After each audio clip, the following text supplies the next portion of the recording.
Muitas vezes você se pega fingindo ser alguém que você não é só para não ficar deslocado nas conversas, não é mesmo? Isso pode ser o impacto do TDAH, chamado personagem inautêntico. Aprenda a identificar e mudar esse jogo com um método que eu criei e uso todos os dias. Confere no primeiro link da descrição. A OMS liga tão pouco pra gente que a OMS nunca falou de uma data do TDAH. E ele já tem data de outras coisas. O dia que a OMS falar, hoje vai ser o dia do TDAH, vai ser a única data mundial. A OMS nunca fez isso.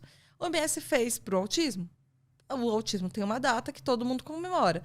Se você procurar, só nos Estados Unidos tem 2 datas.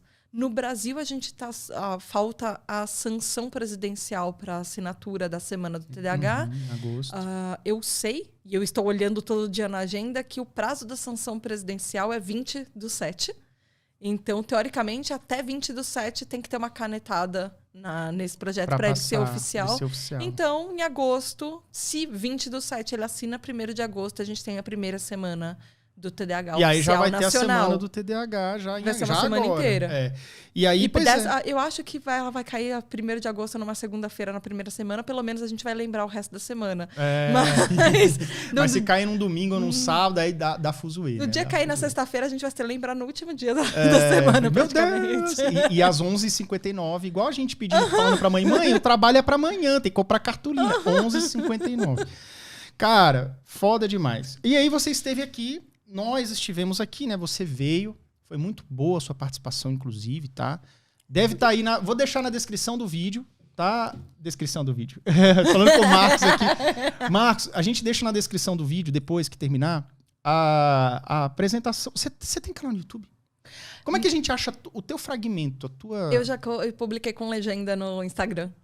O link do Instagram a gente acha depois e coloca lá. Assista aqui, papapá. Nesse momento, é o primeiro post do Instagram. É um vídeo o último que você fez, né? Com o link, com a legenda. Isso. Então, o que acontece? A gente foi chamado lá para aquela solenidade, a gente foi defender o TDAH, a gente falou sobre o TDAH e também falamos sobre questões de direitos, né? Que é o PL que está circulando aí. É um PL novinho, 2630 de 2021. Né? Eu já participei de uma audiência ano passado, até falei, porque na audiência eu era o único TDAH. Falei, caraca, então tem 5 pessoas, são 6, tem 5 pessoas decidindo a minha vida aqui, pessoas que... Não, porque eu já estudei, que não sou... Eu sinto TDAH há 38 anos, entendeu? Então acho que eu também tenho alguma evidência científica aqui. Mas enfim, o ponto não é esse. O ponto é que é um projeto que tem alguns pontos de polêmica, né? Alguns pontos de atrito, de coisa.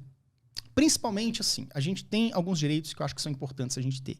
Algum tipo de acessibilidade e tudo. E nem todos os TDAH são público-alvo. Por exemplo, quando eu citei lá, por exemplo, um tipo de cota ou de acesso ou de repente, um incentivo fiscal para pessoas TDAH em grandes empresas.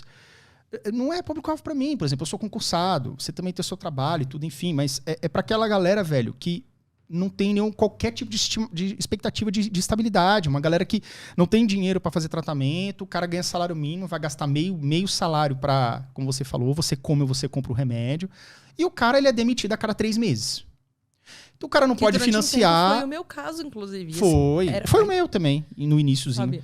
Então o cara não pode financiar uma casa, não pode financiar o carro, não pode casar, porque o cara não tem estabilidade mínima. Mal consegue comprar comida, às vezes pagar a casa sem saber que...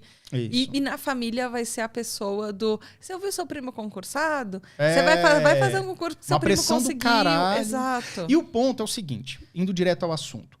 O negócio é que a pessoa chega, por exemplo, na vaga, a pessoa não... Tem sempre a mesma experiência. Entra na empresa, vai bem na entrevista. Às vezes é uma pessoa eloquente... Eu fui super bem nas entrevistas. Às vezes a pessoa eloquente passa na entrevista, fica 3 meses de experiência na empresa e é demitido logo depois. Ou demitido antes do fim do prazo da experiência. E é sempre o mesmo ciclo. E aí a pessoa tenta, por exemplo, aplicar para uma vaga de deficiente, que eu sei que é o assunto que a gente vai falar aqui. Vamos falar. E aí ela vê... tem deficiências motoras, tem deficiências visuais, tem deficiências auditivas, tem autismo e onde é que eu me encaixo nisso? Porque eu não me encaixo nisso. Porque exatamente, porque existe uma questão do tipo assim, as pessoas têm um medo do estigma. Esse é o ponto principal.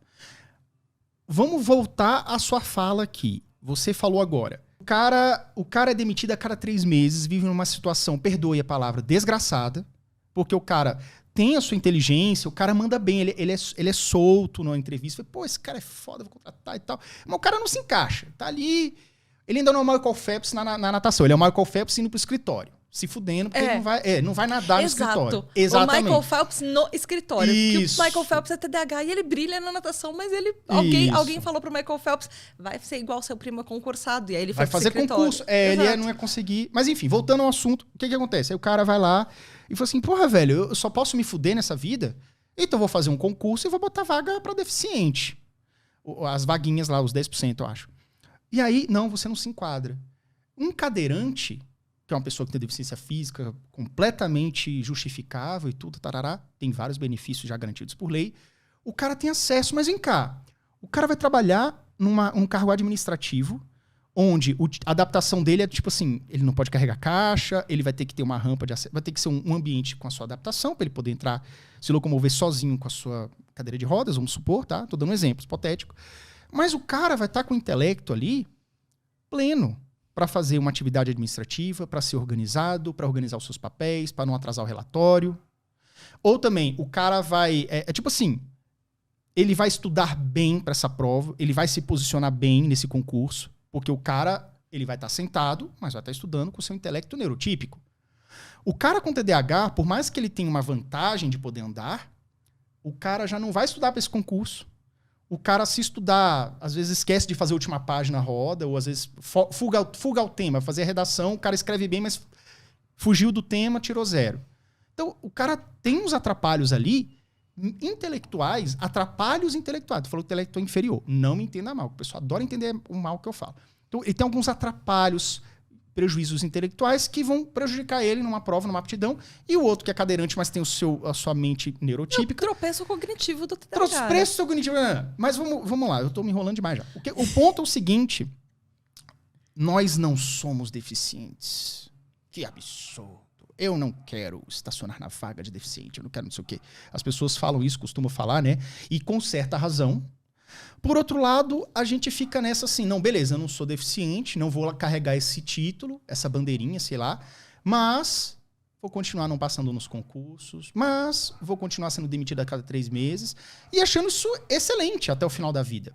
Então, o ponto é o seguinte, você prefere ter uma tal de titularização, você vai explicar isso um pouquinho, porque existe diferença entre a questão do deficiente neurobiológico, né, científico, e o deficiente para fins legais. Você vai explicar isso um pouquinho melhor.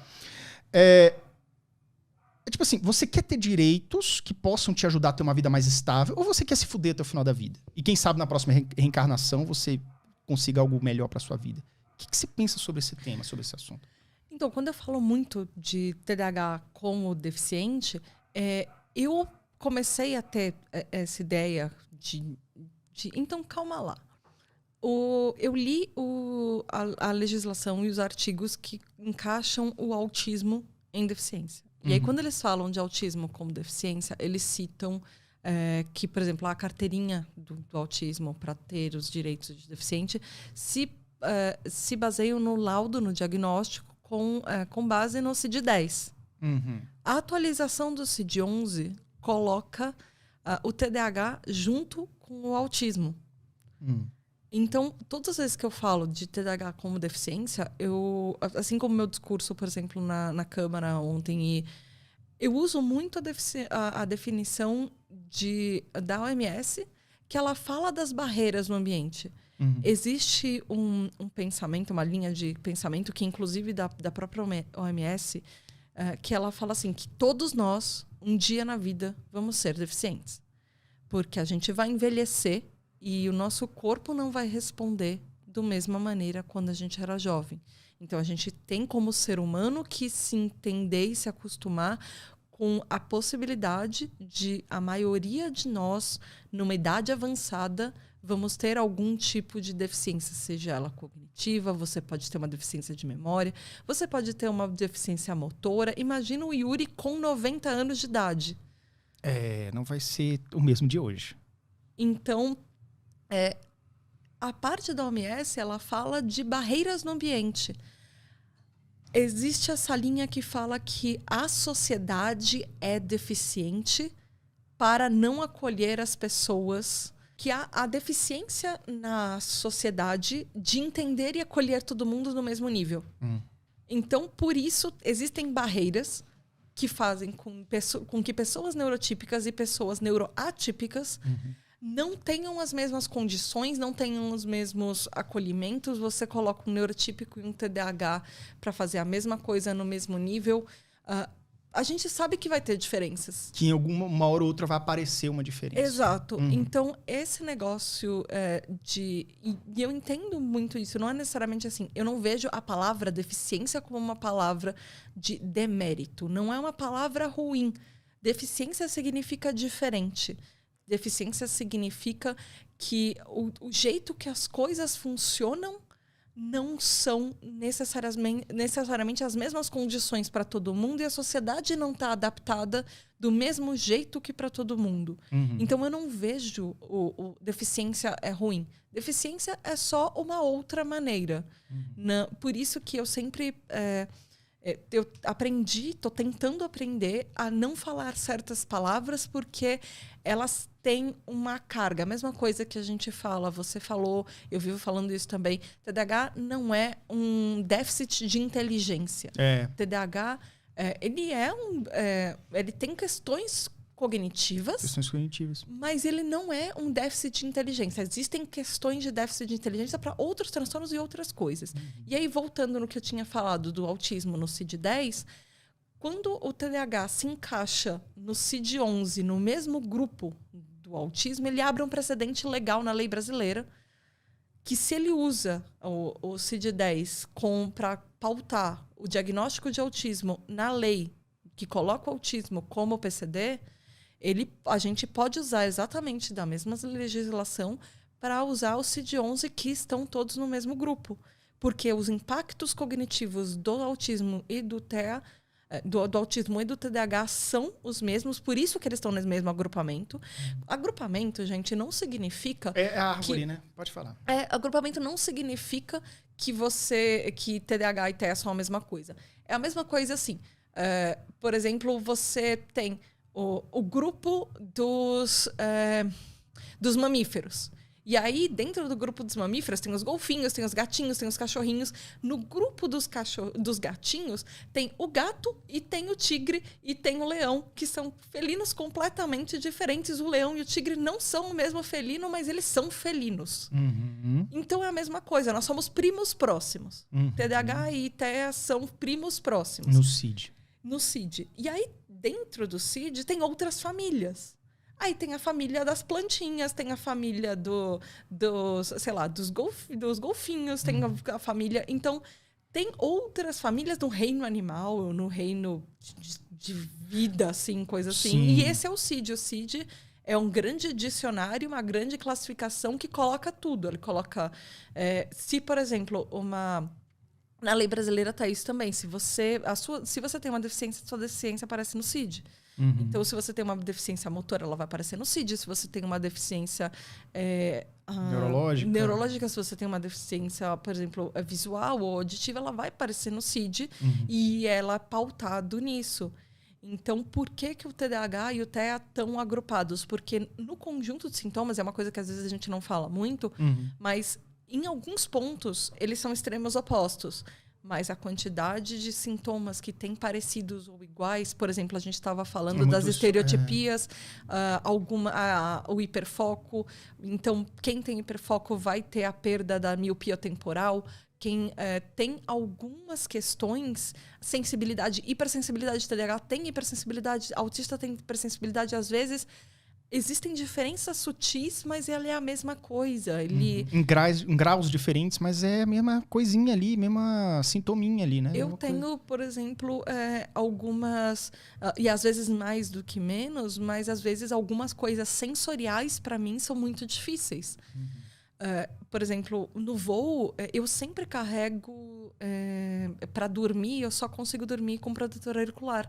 No voo, tinha tanto barulho dentro do voo, vindo para cá, que eu precisei colocar meus protetores auriculares para conseguir ter um voo tranquilo. Mais tranquilo. E aí eu comecei a ler, eu peguei meu Kindle e comecei a ler.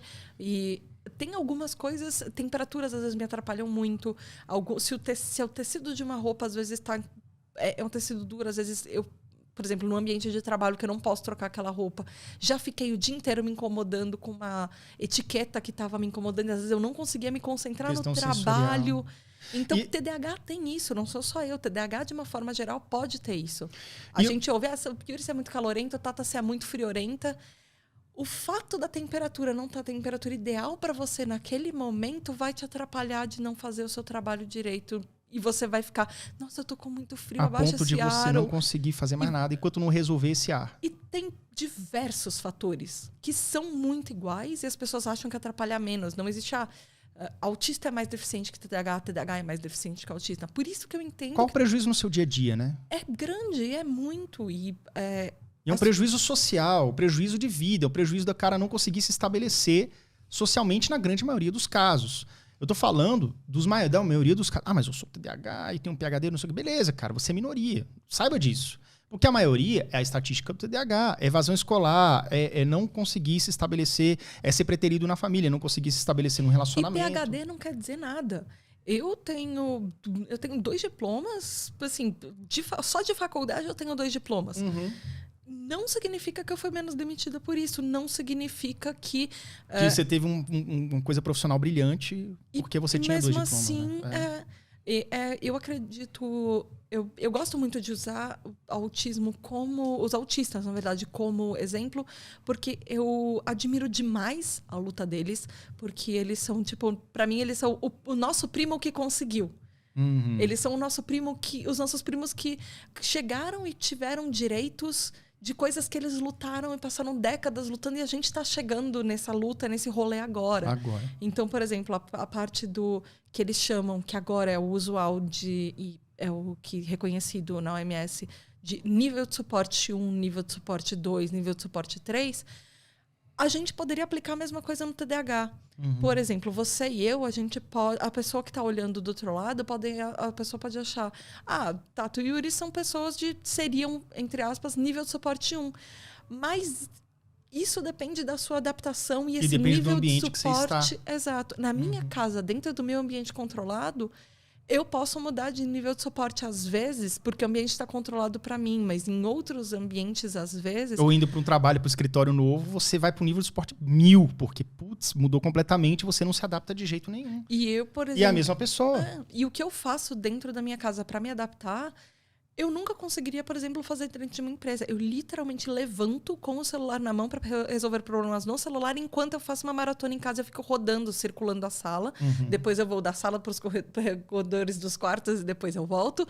E eu ando, eu não consigo nem escovar os dentes parada. Uhum. E isso e para mim, isso é ok. Qualquer pessoa que olha para mim e fala, pelo amor de Deus, para, eu não consigo... olhar você andando, mas o problema é seu, porque eu andando é que eu consigo produzir e fazer as minhas coisas, porque você é como se o seu andar, você dá movimento cinético, a tua mente, ela silencia, ou ela, é tipo assim, é como se você fizesse uma dissociação, a parte que tá hiperativa demais, você concentra na perna, movimentando-a, enquanto o cérebro fica um pouquinho mais silencioso, beleza, agora eu vou digitar o texto, porque agora eu já entendi o texto, é isso. É igual a gente tá balançando a perninha também e tal, pra conseguir estudar. Se você parar a perna, o fogo ele sobe aí, você não presta atenção em mais nada. Agora, sabe que tem estudos sobre isso? Tem, né? Tem um estudo que estava comparando o cérebro neurotípico com o cérebro TDAH com relação a estereotipias. E isso pode ser uma estereotipia. Ou se balançar do autista pode ser exatamente o sair andando para pensar do TDAH. Uhum. E quando você, por exemplo, coloca um neurotípico com um papel, uma caneta, por exemplo, para ficar desenhando e rabiscando no meio de uma reunião, ele vai parar de prestar atenção na reunião para rabiscar. O cérebro TDAH, ele é exatamente o oposto. Ao desenhar... Existem estudos que mostram que por exemplo, esse traço, isso pode ser uma estereotipia. Você rabiscar, ou fazer um desenho, ou fazer só uma tipo caneta na página, ou anotar, isso pode ser um tipo de estereotipia, que a gente no TDAH chama de hiperatividade, e ele ajuda o nosso cérebro a funcionar, a ficar ali e prestar atenção. Então, por exemplo, o TDAH que ouve música enquanto trabalha para focar, é a mesma coisa. O TDAH que às vezes usa mais de um recurso ao mesmo tempo para focar, Porque o nosso cérebro funciona, em algumas partes, o oposto do neurotípico. Enquanto eles se distraem com coisas, a gente pode usar, às vezes, a mesma coisa que parece uma distração para usar para focar. Porque, por exemplo, sei lá, se tem a música, eu consigo isolar o resto do ambiente para focar no que eu preciso. Exato, aí você não escuta mais o ruídozinho, os passos da pessoa no outro corredor e tudo, que são coisas que te distraem muito mais do que uma música no teu ouvido. Você sabe o que é isso, né? Você me entende, né? E tem uma questão também, Tata, e assim, para a biologia, para o conceito não é nem do CID, mas a literatura, os estudos científicos e tudo não classifica o TDAH como deficiência, tá? Não é essa classificação oficial, não é considerado como. E foi isso que eu fui lá e defendi. Falei, olha, o projeto de lei ele tem leis bacanas, está começando a ser desenhado, mas o TDAH não é considerado deficiência a fins biológicos. Com deficiências invisíveis também nesse... Sim e não, mas sim, aí que tá. Essa a minha dúvida é justamente a minha dúvida, sim, não é dúvida, é uma questão que a gente está debatendo aqui. Eu falei isso como se fosse assim, beleza, eu acho muito bacana esse projeto de lei, essa é a minha ressalva. Por outro lado, você achou que deveria ser a direção oposta, ser reconhecido como. O que eu acredito também, Tato, é o seguinte, a gente tem toda essa questão biológica, né, da etimologia, do negócio todo, a questão biológica, vamos dizer assim, a questão legal e a questão também social. As pessoas temem um título, um rótulo que eu acho que eu não me importo com isso. Se fosse considerado uma deficiência, vamos supor, isso não faria diferença para mim. Uma coisa que eu sempre falo como exemplo é o seguinte, quando você tem um diagnóstico de TDAH, você teve criança, mas um adulto tem um diagnóstico. Isso muda alguma coisa? Assim, isso vai para o teu CPF, isso, entendeu? O que eu quero dizer é que é o seguinte, por exemplo, eu me sinto humilhado, alguém que vira para mim, já viraram para mim e falaram, eu me sinto constrangido de ter uma cota para TDAH, porque a gente não é inútil. Então você pode não optar por ela. Exato, é o que eu falo assim, velho, se você não quiser, você faz o tradicional, ninguém precisa saber, nem te perguntar. Mas isso é para qualquer pessoa. Coisa. Até uma pessoa que seja, vamos supor, uma pessoa que tem um problema, um braço de nascença, ele nasceu sem um braço, uma coisa congênita mesmo. Não, mas eu não quero deficiente, eu quero fazer a vaga comum. O cara vai lá e se inscreve e faz. Eu tenho um amigo, inclusive eu estava falando com ele hoje, o Edu, que ele é um apoiador da tribo. E ele, além de TDAH, ele tem uma deficiência visual, que é uma cegueira parcial. Não é uma cegueira total, mas é uma cegueira parcial. E ele opta por não colocar... Ele é PCD, a empresa dele sabe disso... E ele opta por ter coisas de legislações PCDs que ele não pediu, ele não requisitou no trabalho dele. Seria a mesma coisa com o TDAH. É que eu parto do princípio que esse é o único momento na história que a gente vai ter essa oportunidade. A gente vai conseguir... eu espero que a gente consiga entrar na legislação PCD. Porque isso não vai ajudar só TDAHs. Isso pode ajudar, por exemplo, mães e pais de TDAH que precisam tirar um tempo para levar em terapia, para tratamento X, tratamento Y e acompanhamento X, acompanhamento Y. Vai na fono, vai no otorrino, vai sei lá, vai para o psiquiatra, vai para o neurologista, depois vai para psicóloga, depois vai fazer o TCC e depois vai fazer E são coisas que acontecem, né? E a mãe tem que ter ou trabalho 8 horas ou não dá. E na legislação PCD você consegue que isso dê um acolhimento para os nossos pais também. Que eles tenham que eles possam optar e não é uma coisa que vai marcada de você é mãe de deficiente. Não, você conta, você não conta. Existe a primeira lei de legislação trabalhista fala que não existe nenhuma condição, esse é o artigo 1 da legislação trabalhista fala que não tem nenhuma condição que pode te impedir de conseguir ou manter um emprego por motivos de preconceito. E nisso ele coloca etnia, ele coloca deficiência, ele coloca... por exemplo, identidade de gênero. Ele coloca todos os fatores listados ali que não podem ser desclassificados. E você não é obrigado a falar.